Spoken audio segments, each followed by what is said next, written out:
will exhibit symptoms of MS. But MS is one of those conditions in particular where people tend to have a lot of different varied symptoms and sometimes can be very difficult to diagnose. Some of them have been thought to have psychosomatic disorders, but actually there's a specific diagnosis there.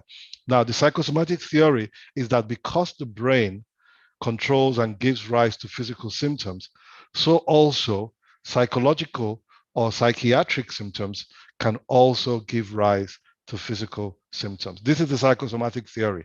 It's a theory because it's not set in stone. Medical knowledge is always advancing, but this is as far as we know.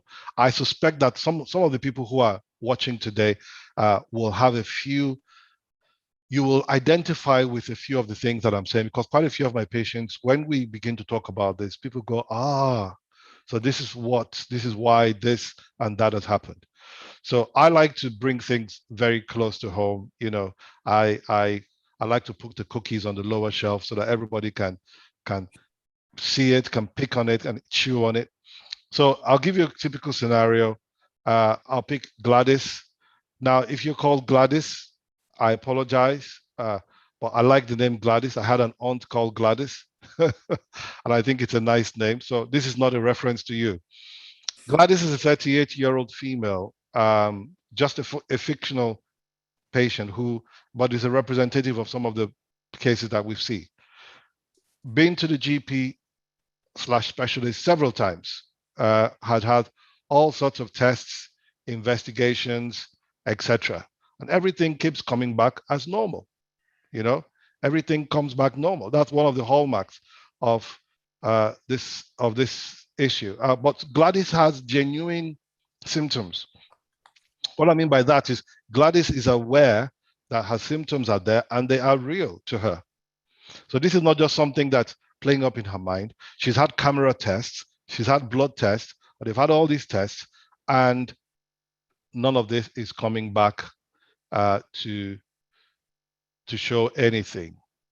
Now, if we're to look at Gladys's symptoms in a little bit closer, let's assume, for the sake of the Gladys has bloating, constipation, diarrhea, sometimes with blood in the stool, frequently needing to open her bowels, especially when stressed or under pressure, abdominal pain, cramps, excessive weight gain, poor appetite, things like that. And she's been having this on and off. She's been getting it right from around about when she turned 17 or 18. She gets tired very easily. They've done blood tests, or we've done blood tests.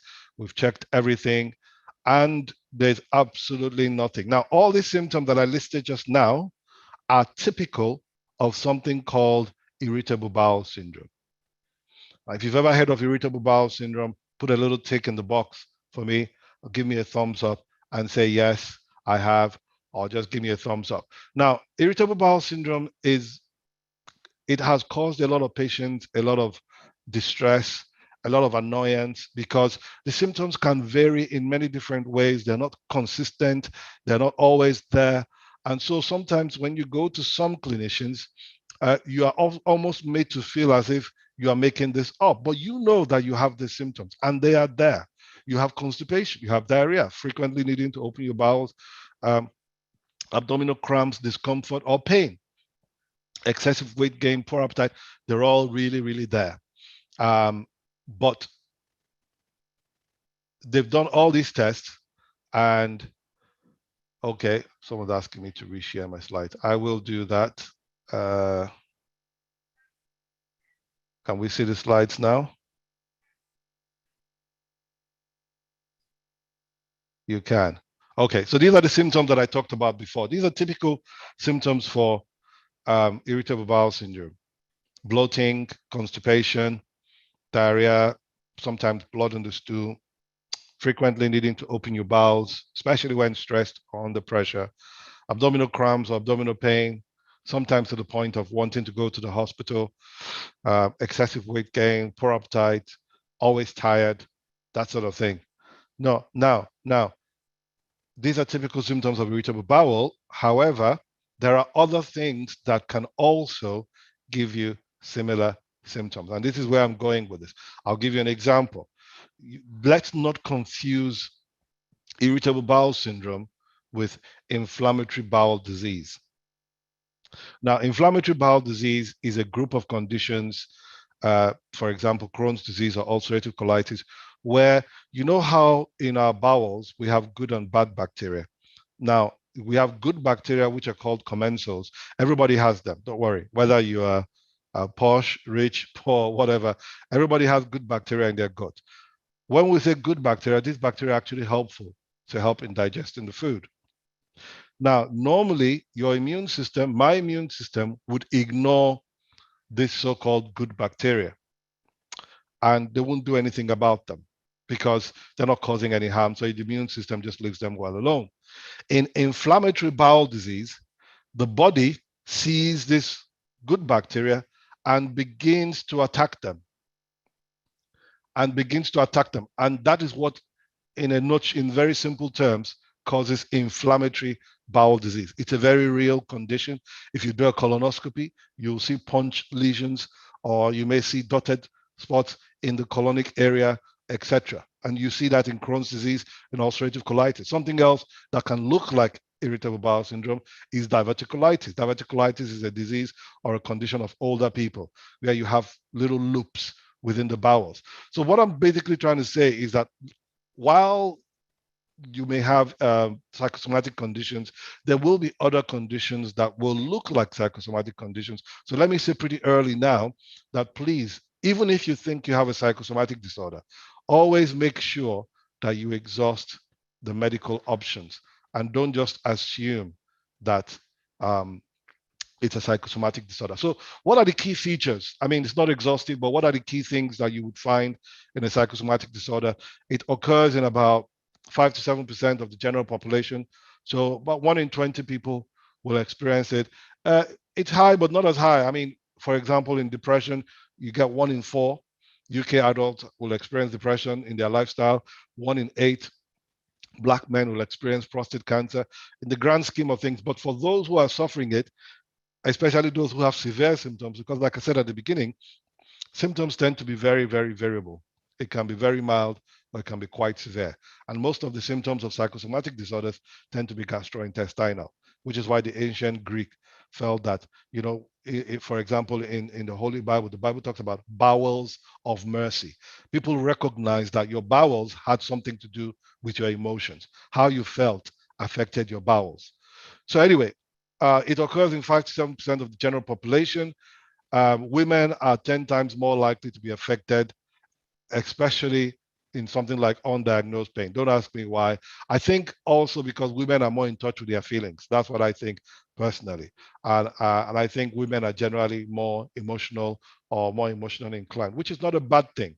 I believe that God created all of us special for different reasons. If the world had only men, I think we would have a big problem. All the stations would be showing only football, and that would be a big problem. So the other thing that you would find as well is that it usually happens in people who think a lot, excessive thinking, or who are usually very pensive, or who are usually very worried about their symptoms. Sometimes, or many times, psychosomatic disorders show no overt psychiatric conditions, and there's no link. They're not necessarily mental health patients who show this. Anybody and everybody can have these symptoms. What are the manifestations? We've alluded to some of them already. Usually gastrointestinal symptoms, but it can be a wide variety of things: aches and pains, fatigue, insomnia, that's lack of sleep, rashes and skin conditions. There are certain types of eczema and dermatitis that flare up when people are stressed. Okay. Now, eczema is eczema, and eczema happens. But when you have a psychosomatic disorder attached to it, you find out that it's only when you're stressed that the eczema tends to flare up. Headaches, migraines, erectile disorders, or other sexual disorders in females, such as frigidity and things like that, or vaginismus. You have raised blood pressure, indigestion, including not exclusive, including acidity and altered bowel motions and ulcers, like we said. What are the predisposing factors? Again, not an exclusive list. Childhood neglect or abuse, difficulty in recognizing or negotiating or expressing your emotions. Obviously, substance abuse, drugs and alcohol, history of sexual abuse, unemployment, depression, personality disorders, and the biggie is stress. Stress is a very wide term that covers a lot of things, relationship breakdowns, etc., etc., etc. So these are some of the things. I hope I'm not going too fast, but I'm trying to. The reason why I broke this into two is because I said to um, our leaders at the beginning when they approached me that this subject is very wide, and I would feel that I wouldn't be doing justice to it if we didn't sort of looked into several different areas and sort of try to break it down, kept it simple. The slides are available for anyone who wants to take a look at it. And so it's just trying to make it really simple for us and put it at our fingertips. All right.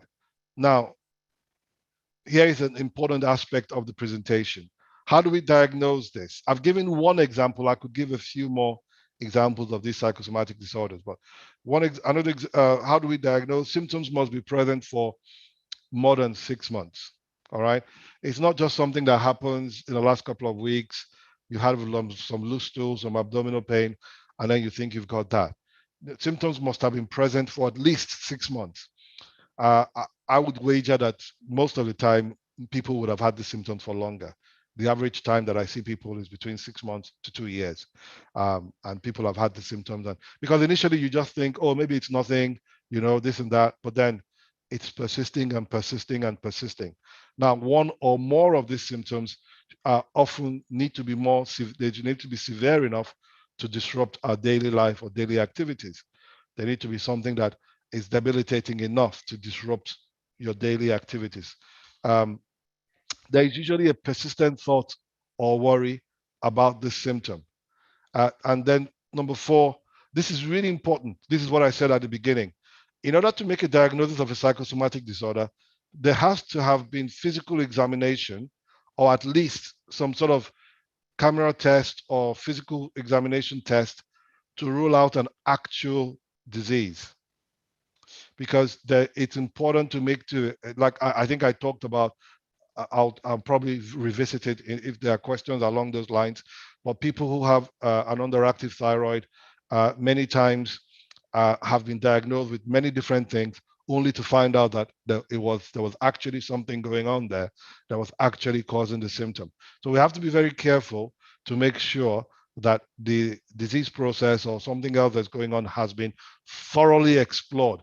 Very often, most people who suffer with psychosomatic decisions, they've visited 3 health professionals, or they've visited 3 times or more.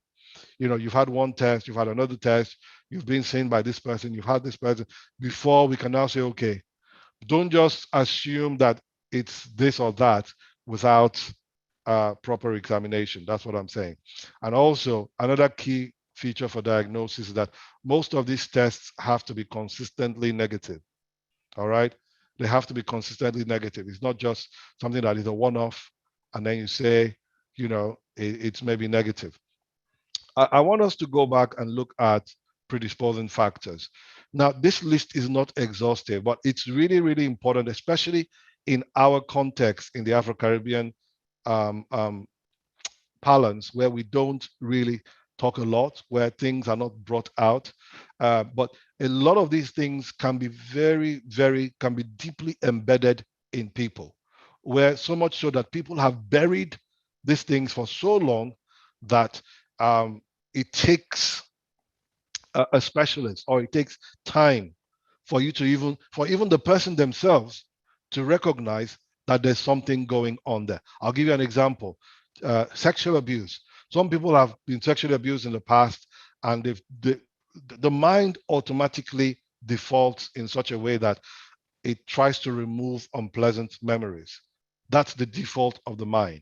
It's like the joke that I say to, I think it was my son or my daughter who was asking me, why don't I play chess?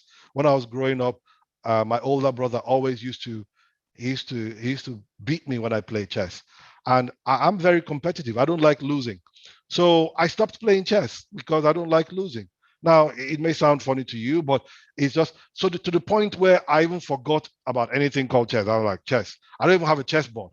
Now, it's kind of, it's not a good example, but it's kind of the same way where if something unpleasant has happened, we are more likely to just want to push it aside, lock it up somewhere, keep it away. And this is where the role of counselors, counseling, and therapy begins to come in. So in terms of treatment options, one of the first things that I would strongly recommend is cognitive behavior therapy.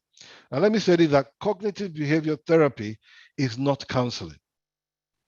Cognitive behavior therapy is a form of therapy. There are different types of therapy. Cognitive behavior therapy is one of the most popular ones and perhaps one of the most effective. CBT can run over 6 weeks, 10 weeks, or even 16 weeks. It depends on the individual's needs. And let's not underestimate the power of therapy, because what therapy does, one of the things that CBT does, is to help you confront the reason why you are feeling the way you are feeling. And usually, especially if the therapist is a good one, they would sort of help you to explore deep, hidden things that you may not have thought about in many different years. Of course, the role of medication is important. Antidepressants, anti-anxiety medications, quite a few of them, different ones. Mindfulness therapy. Of course, we talked about a psychology or psychiatric input if necessary. Very importantly as well, social support and understanding. So going back, in conclusion, why are we talking about this? A lot of people suffer in silence, and we don't want people to suffer in silence. We don't want people to, as it were, feel as if they're not being listened to. But the truth of the matter is, our minds can affect our body. And that is the issue of psychosomatic disorders. If we have things that are going on in our minds or things that have happened in the past, it can definitely cause you to have symptoms now, whether they are historic or recent things, they can. And that's part of the psychosomatic theory, that things that are happening in your mind, the stress, the difficulties, the thoughts, the concerns, can play a part in causing symptoms. For example, I'll give you an example. Anxiety, for example, can cause you to have shortness of breath, tingling in your hands, chest discomfort, and things like that. And so I would encourage you to always try and get these things checked out and make sure that you speak to a health professional. Any questions? I've kept it nice and sweet and short today. And so if you have questions, please put them in the chat and we will attempt to look at it. Thank you very much.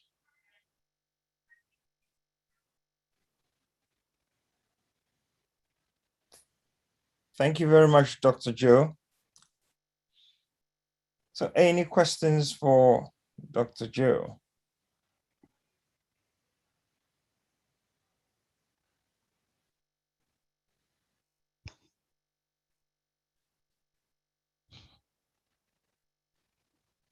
I think I've stunned everybody into silence, Charles. I have this effect on people. I have one, please. Yes, John. Thank you so much, Doctor, for such an excellent presentation. It touches me when you bring in other experts related to the medical. For example, the counseling component. You being a GP, I'm not very sure at what point you bring in, when you get patients in this category, at what point you bring in the counseling component. Okay, that's a good question. At what point do we bring in the counseling component? Well, I would say that as soon as possible. Now, let's go academic. All the evidence, because in the UK we practice something called evidence-based medicine. All right. So a lot of this stuff that you've seen are based on research papers and things like that. I may have rattled through it in 20 minutes, but it's a lot of research papers that we've put together to give you that. all the research suggests that the best outcomes often come from a combination of medical input and psychotherapy input. So they can both go side by side at the same time. Now, so as early as possible to answer your question. Now, the issue is, in reality, what we have on ground, and some of you may have experienced this, is that unfortunately, mental health is sort of is not, well, let's just put it this way, let's be blunt, it's not as well funded as other parts. I've worked in emergency medicine. My background before I became a GP was emergency medicine. If you're bleeding, it's very obvious that you're bleeding. And so there's lots of A&Es and things like that. But in terms of, for example, in my local patch in Rochdale, the waiting time to see someone, a CBT therapist, is about 3 months. Now, if someone's going through a crisis, you're not just going to leave them alone for 3 months and say, well, the therapist is going to see you in 3 months. And then, so we have to start them with something. So we tend to do that. But the evidence actually suggests that it's when you combine things like the medical input, whether it be medication, whether it be GP visits, whether it be sort of tests and things like that, and you combine that with the therapy, that's when you get the best outcome. So to answer your question, as soon as it's possible, that's what I would say to that.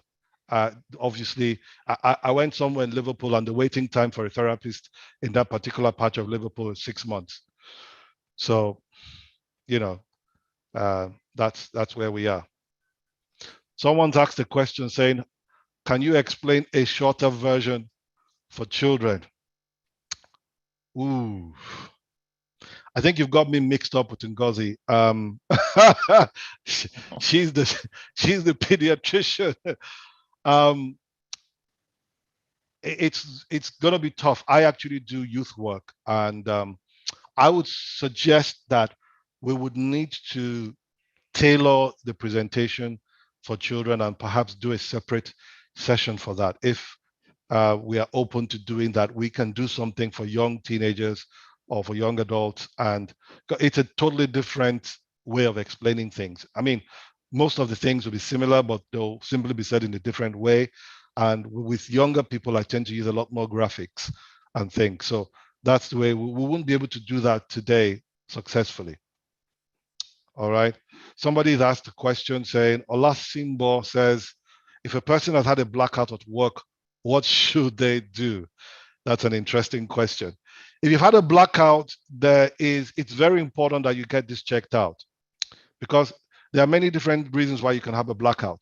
You can have a blackout from what is called a vasovagal attack. In other words, a sudden drop in your blood pressure, you faint, but that's it. And it's usually harmless. That's the list of your concerns. However, blackouts can also represent the fact that you've had a bleed in your brain. Blackouts can represent that you have a cardiac problem. Blackouts can represent that you may have an epileptic disorder. So everybody who has blackouts at work or anywhere else, they need to go to a health professional to get a few things checked out. Number one, they should have a full complement of blood tests. We'll be checking your electrolytes, etc., to make sure that all things are going well. Number two, they need to have an ECG, an electrocardiogram. All right. Number three, they need to have their blood pressure checked. So if you've ever had a blackout, that needs those three things minimum need to be checked out. Your cardiovascular system, your neurological system needs to be checked out, and also to have a full complement of blood tests. Totally unrelated, but I thought I should answer his or her question. Another question here says, if a person has had an aneurysm, does that mean that that person has had a stroke? No, sir, or no, ma. That does not mean that they've had a stroke. An aneurysm, I can't draw here, is when a blood vessel becomes dilated. So basically, if let's say this is a blood vessel and it's nice and round and tubular, when you have an aneurysm, certain parts of the blood vessel expands on the side.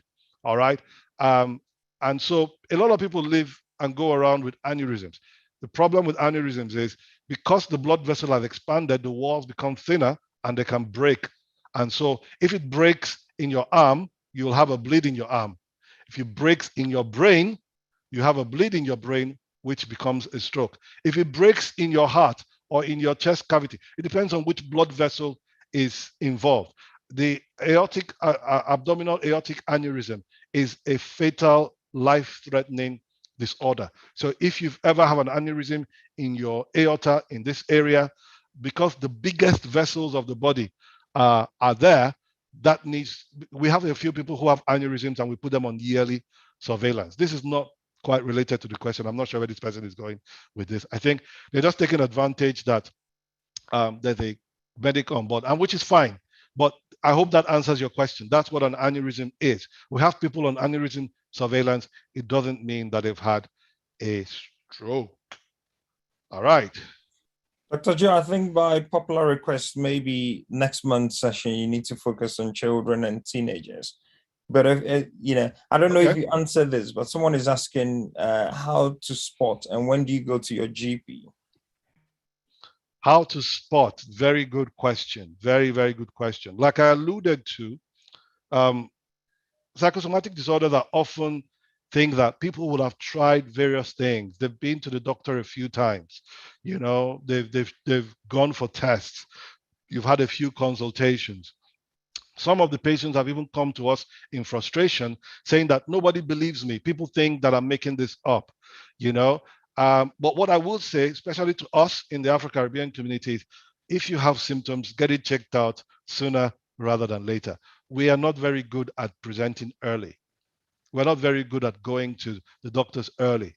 And so please, if you have a symptom that looks worrying, sounds worrying, maybe it could be worrying, get it checked out first, then ask questions later. We are blessed to be in a country where the healthcare system is robust and for the most part is free. So it's important to get that checked as early. Most things can be dealt with well once it is seen early enough. So I would strongly suggest that as early as possible. It should be the answer to that. Okay, Doc, obviously you are a GP yourself. And another question someone is posted is, when they visit their GP, they never really asked about their mental health. So even if they present in a physical condition, that's what the GP is interested in. And then, the next thing is prescription. And, they don't really get often asked about the impact of whatever they are presenting on their mental health. Is there any reason why? Right. That is a very important question. I'm going to try and broach this in as sensitive a way as possible. First of all, one of the reasons why I became interested in mental health was because I felt that a lot of people were neglecting patients with mental health. A lot of my colleagues don't want to do it, don't like getting involved, they're not interested. The medical training is very, very regimented. Someone is bleeding, you treat them this way. Somebody has fever, you treat them this way. But very early on in my career, I noticed that there were a group of patients who were suffering and nobody was paying attention to them. Unfortunately, that's not only in West Africa where I trained, but I found out it's the same in this country. So a lot of times, the reason why psychosomatic disorders are often delayed in, it takes time for people to diagnose them, is because the medical health professionals themselves, either they've not been trained in mental health, because mental health requires, first of all, you need to be interested in it. All right. You need to have a high index of suspicion. But sometimes, unfortunately, it's just not on the agenda. And this is one of the campaigns that those of us who are involved in mental health are trying to do. That's why I call myself some sort of a mental health advocate, to make my colleagues more aware. I'll tell you something funny. My practice is about 12,000 patients. We're a relatively large practice in the borough in Rochdale. When I came here, I was one of the younger GPs. And then they found out that I was seeing a lot of mental health patients. The next thing I know is that, well, you know what? Since you like this whole mental health thing, why don't you become the mental health lead? And I was like, I just got here, but that's it. It was like a running joke. Send all the mental health patients to Joe. And so I started doing it, but I got more training in it, got more understanding, got better, and and that sort of thing. But that's the basic reason. So sometimes you have to prod your GP a little bit in a nice way. In a nice way. And sometimes you may want to get a second opinion or speak to somebody else and do that. I don't mean to sound biased, but CAHN has a fantastic counseling department. I have sent people there. I would encourage, this is one of the reasons why CAHN was set up in the first place. We have recognized that there are inequalities within the system. So if you're not getting, if you're not having a lot of if you're not getting a lot of you're not getting anywhere, come and speak to us in CAHN. There are people, trained counselors, trained professionals who will speak to you and who will signpost you in the right way. People have been referred to myself and all of that. We will do what we can to help. And that's exactly what one of the things that CAHN was set up to do, to bridge that gap and to help in that space. So all is not lost. We're trying our best as as the African Caribbean community to help ourselves, help each other to achieve what we need to get to. Thanks, Doc. There's another question in the chat box. Is there a particular particular mental health issue that rears its ugly head the most? For example, personality disorder, schizophrenia, and on and on and on. That's a really good question. In terms of the most popular mental health problem is depression and anxiety, all right? Hands down, depression and anxiety. A lot of mental health problems, I said this in one of my previous presentations, especially in the Afro-Caribbean community, a lot of the mental health conditions are undiagnosed. A lot of people that you see around, some of them suffer with mental health. Fact, unfortunately. Those guys at the football pitch, those guys in the pub, a lot of people are going around with mental health conditions that are undiagnosed. But by far, hands down, what you'll find is anxiety, depression ranks among the highest. You also have a lot of personality disorders that are quite high. Schizophrenia, you see that as well.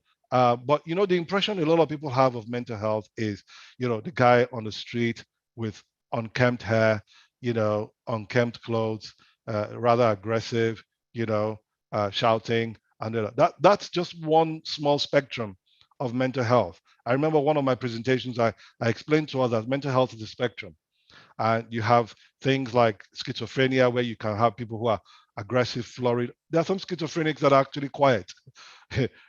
When you have a schizophrenic who is quiet, those are the most difficult and dangerous ones to actually deal with, because they're totally unpredictable. But the ones that we know are the people who are loud and all of that. Then you have anxiety, depression, you have personality disorders, you have OCD, obsessive compulsive disorders, PTSD and things like that. So there's a wide range of things, but anxiety, depression and things like that tend to be most common in terms of what we see.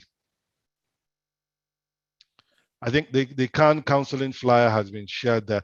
I would encourage us to take advantage of it and use it. Get your friends to use them. They're there. They're available for us to use, because more and more, I'll be very honest. When I was growing up, when I was in my 20s, all right, when I was in my 20s, mental health wasn't a thing. You were told to get on with it. And you just get on with it, especially you get on with mental health. What's that? Or the other extreme is that if you're religious, you think that your enemies have found you, or it's your neighbor's cat or your neighbor's witch, things like that. But now, as people have become more knowledgeable, as we are becoming more and more advanced, we are beginning to recognize these things and pick them up early. And there is help out there, loads of resources, most of them free. Please, let's take advantage of these resources and help with that. Sandy is asking, how can you spot the early signs of personality disorder? That's a loaded question. It depends on which personality disorder they are. So, that's a different topic entirely, Sandy. I don't want, we're dealing with one large topic already. Personality disorders vary as they come. You can have borderline personality disorders. You can have, so there are all sorts of personality disorders. So in terms of spotting early signs, in general, look for isolation, people who are isolating themselves. When people start isolating themselves for no reason, or they go the other way, they are excessively friendly, excessively sexually uninhibited. Yeah, you will find out that there might be a personality disorder there. So there's a number of things. Even if someone is praying a lot, I'll give you an example. There was a girl in school when I was in medical school. She was a self-proclaimed prayer warrior, and I use the term prayer warrior loosely. On the day of her exams, she refused to go for exams because she said she needed to pray. Now that I believe in prayer, and I love to pray, and I believe prayer is important. Many of you know that I double as a pastor as well. Now, prayer is very important, but there's anywhere in the Bible or in the Quran or in any of the holy writs where you're supposed to miss your exam for prayer. So already there you can see signs of a personality. We thought she was just excessively, we thought she was prayerful, but there was obviously something else going on there. So begin to look for extremes of behavior.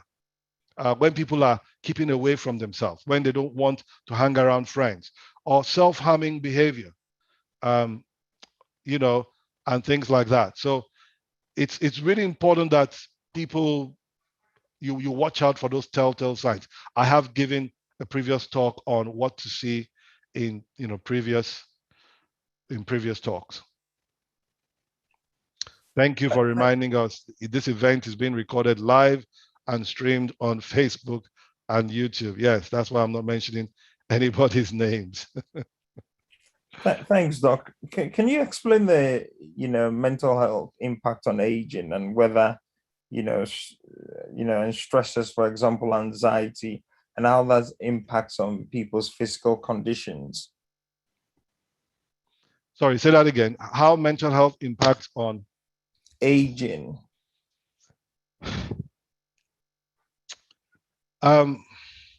Aging is a what's it called now? It's a whole subject of discussion on itself, the process of aging. Everybody's going to age. The fact of the matter is, I think I gave a talk, not here, on the impact of stress on our lives. And what you will experience, what you will even observe in the community, is that there are some people who are old, but they don't look their age. Part of that is because either they've not suffered a lot of mental health or they've not suffered a lot of physical health. So how well we look after our physical and mental health definitely impacts aging. The process of aging, the medical terminology is called senescence. Senescence happens to everybody, to all our organs, to everybody, animals, human beings, everybody. Now, that process can be accelerated or slowed down depending on your habits and the way we behave. For example, something really obvious: alcohol, drugs, etc. It will make your body to age because the body sees those things as toxins. In the same way, stress, anxiety, worry is a stressor to our minds, and so it will begin to age. We'll begin to age as well. It takes only 5 or 6 muscles to smile. It takes 72 or thereabout to frown. So if you see someone always going like that, that's why I look young. Thank you very much. I know you wanted to say it, Charles, but I'll just beat you to it. That's why I always look young, because I'm always smiling. I learned a long time ago, I can't solve everybody's problem. I learned that. And even my own problem service, I can't solve all the problems in one day. So I'm chilled, I relax, and all of that. Okay, that was just by the by. Someone sent me a private message. I hope I answered your question, Charles. What about women on their perimenopause? When they experience symptoms like headache, anxiety, depression, etc., can it be classed as mental health? No, ma'am or sir. This is what we're saying, that there is mental health and there's physical health. There's functional disorders, there's organic disorders. So if there is a cause, say like menopause, if you can find something, menopause is an hormonal imbalance. That technically is not mental health, because if that person didn't have a hormonal imbalance, they wouldn't have those symptoms. Now, you can have those symptoms if you don't have a hormonal imbalance. Those people that have those symptoms, those are mental health related. But if you have a definite hormonal imbalance and that's what's causing your symptom, that is not a mental health disorder. I'll give you an example. There is something called a prolactinoma. Prolactinoma is a tumor in the brain. It doesn't usually kill. It's just it occupies space and it presses on the brain. It causes increased secretion of prolactin, which is one of the proteins that the body secretes. Prolactinomas cause headaches. Headaches can then cause you to be depressed or low.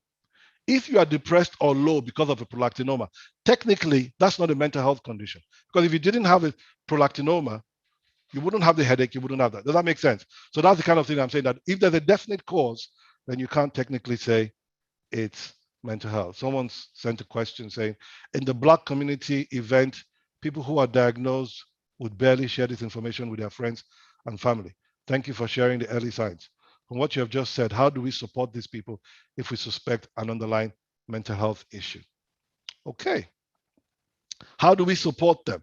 So one of the things that we said in the presentation was social support is very important.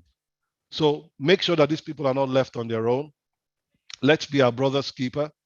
Don't isolate yourself if you are the one suffering from it, or if you have a family member or a brother or someone. Let's make sure that we're reaching out to them. See, we cannot overestimate the importance of loneliness and social isolation.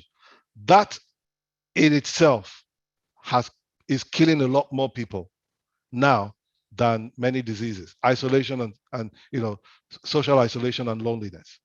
It's a big killer. A lot of people who are in that category, they tend to sort of die, or they age quicker, they die quicker because of that.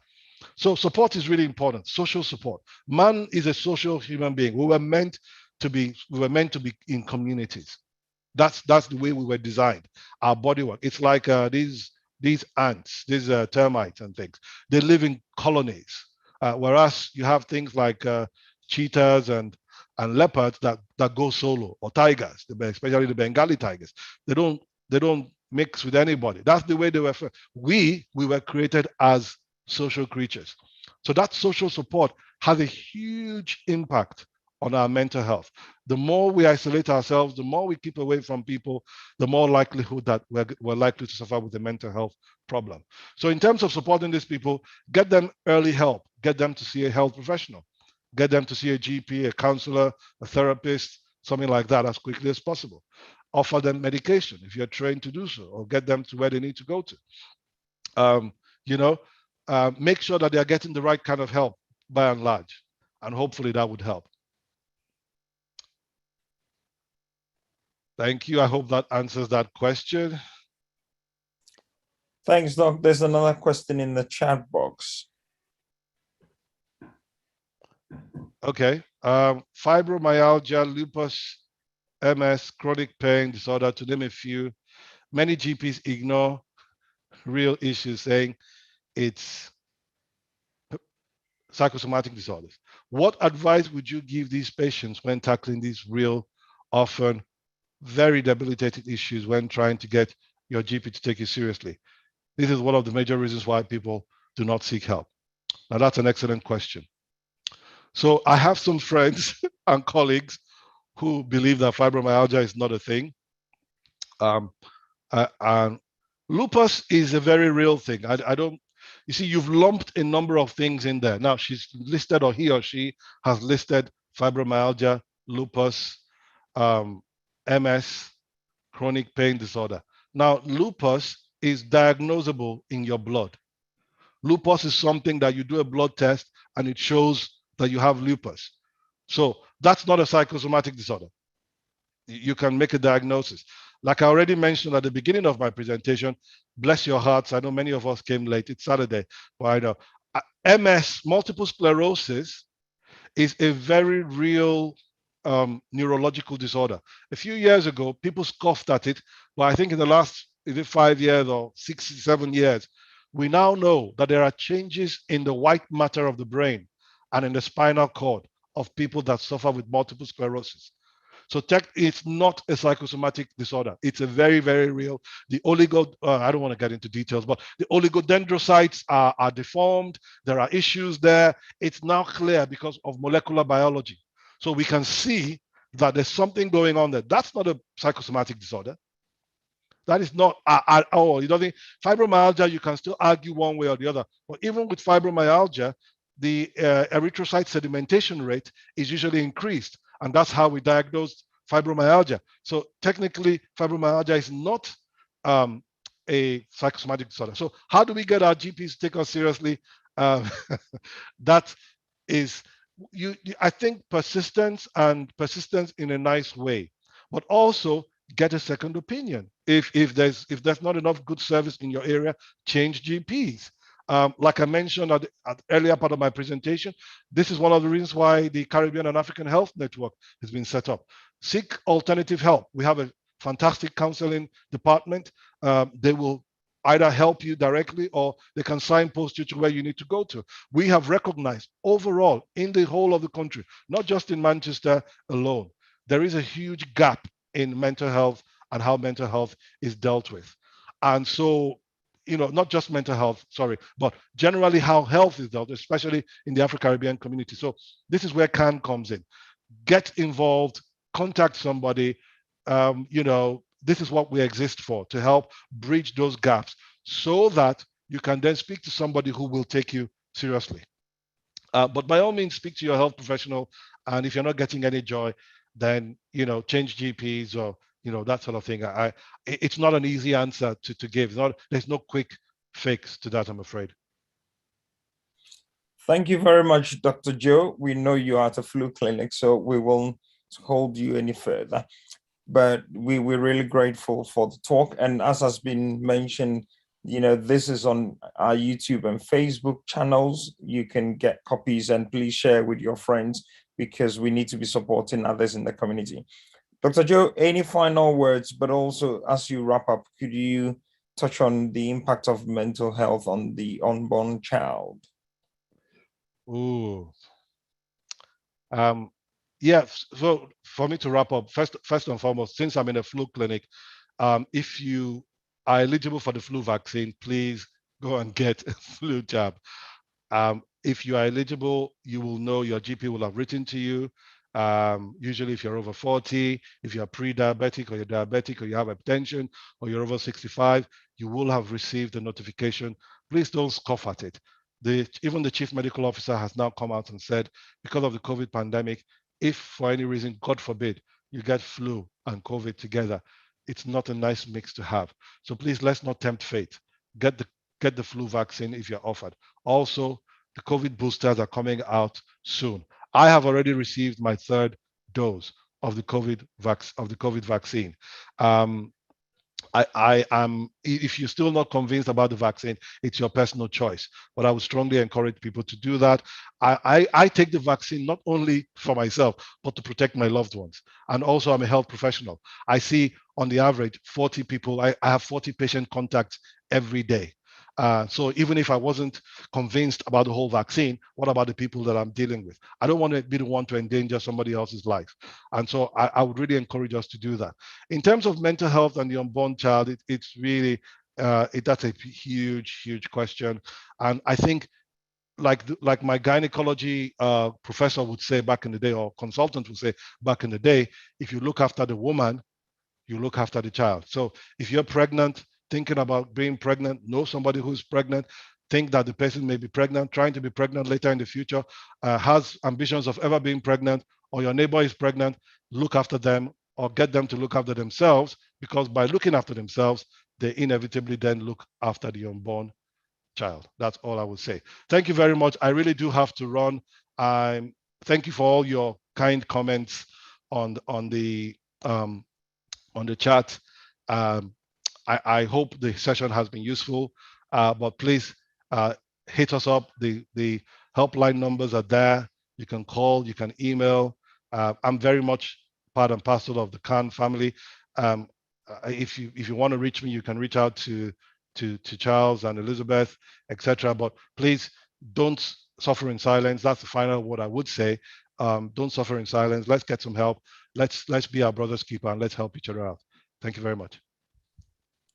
Thanks, Dr. Joe. So for those who joined late, please go to our YouTube page. You will see, the full presentation on there. And as many of you are aware, October is Black History Month, lots of events happening. I will hand over to Elizabeth to, share some upcoming events and close us. But on the 28th of October, we'll be celebrating Claxon Day at Manchester Cathedral. I know it's half term, so we've made provision for, our children as well. There'll be lots of fun activities they're going to be doing with Carol Nelson, but Claxon Day. So, Thomas Claxon, he made the speech, the first public speech about abolition of slavery. And we want to celebrate that as well as the cathedral's 600th anniversary. So over to you, Elizabeth, to plug upcoming events right across Greater Manchester and beyond, and then close us. Thanks everyone for your time, and please spread the word about these health hours. Next Saturday, we're focusing on Black women and depression, so still on mental health, and we have a GP, who is also a senior clinician within the ambulance service in London, who will be presenting. So over to you, Elizabeth.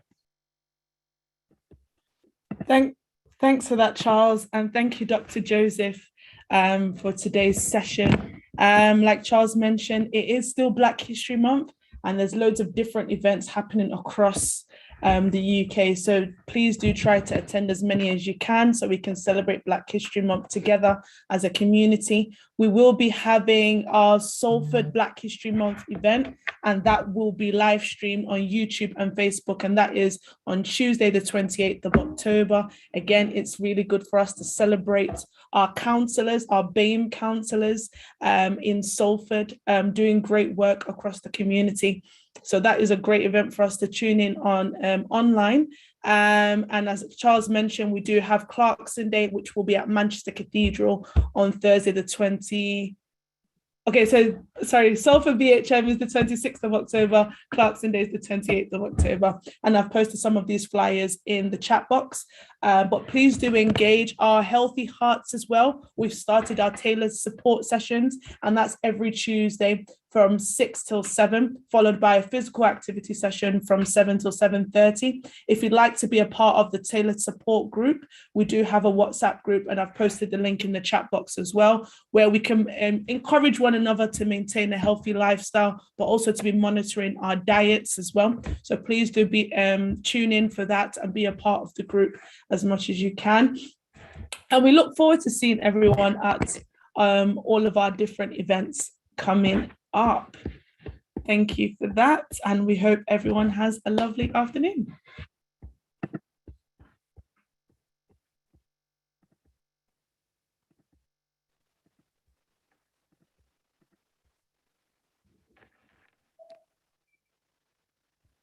Thank you. Bye.